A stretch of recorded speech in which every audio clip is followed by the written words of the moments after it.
ఇది వచ్చేసి మనకి ఫ్రంట్ పార్ట్ కదా. ఇవి కట్స్ అనేవి చాలా మందికి రావు. సో ఎప్పుడైనా మనం ఎలా చేయాలంటే, ఇది వచ్చేసి క్రాస్ కటింగ్ చూడండి. ఇలా అంటే మనకు క్రాస్ వస్తుంది కదా. సో ఫస్ట్ మనం ఇక్కడ నుంచి ఇక్కడికి ఇలా ఇలా ఇలా పెట్టుకొని ఇక్కడ ఒక డాట్ వేసుకోవాలి. చూడండి ఇలా ఇలా పెట్టుకున్నప్పుడు ఇలా క్రాస్ రావాలి. సో ఇది వచ్చేసి మనకి ఫ్రంట్ సైడ్ అనమాట.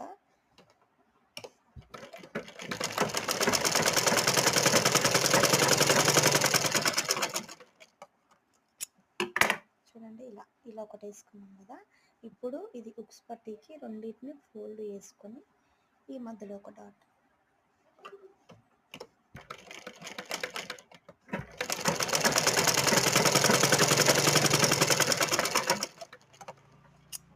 చూసారు కదా, ఇప్పుడు రెండు వచ్చాయి కదా. ఇప్పుడు ఈ రెండింటికి స్ట్రైట్గా ఇలా క్రాస్ చంకలోకి.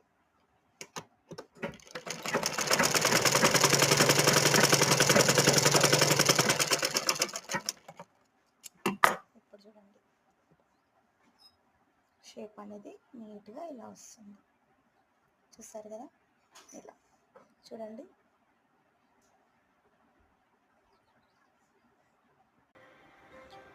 చూసారు కదా, ఇలా ఈ విధంగా వస్తుంది షేప్ అనేది. ఇందులో పెద్ద రానంత ఇదేం లేదు, ఈజీగా ఇలా కుట్టుకోవచ్చు. ఒకసారి ట్రై చేయండి. నేనైతే బ్లౌజ్లకు అయితే ఇలానే కుడతాను. నచ్చింది అనుకుంటే ప్లీజ్ లైక్.